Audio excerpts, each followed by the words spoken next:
হঠাৎ সে জোরে জোরে চিৎকার করতে লাগলো এবং সেলের দরজায় ধাক্কা দিতে লাগলো। শব্দ শুনে একটি গার্ড দ্রুত সেখানে এসে পৌঁছালো।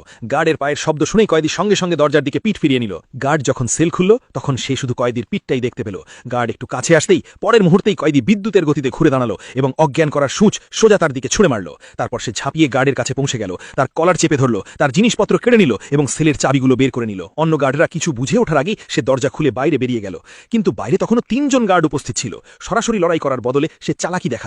সে এমন একটি শব্দ তৈরি করলো যাতে একজন গার্ড তাকে অনুসরণ করতে করতে অন্যদিকে চলে যায়। গার্ডের বিন্দুমাত্র ধারণা ছিল না যে কয়েদি তার মাথার ঠিক ওপরে লুকিয়ে বসে আছে।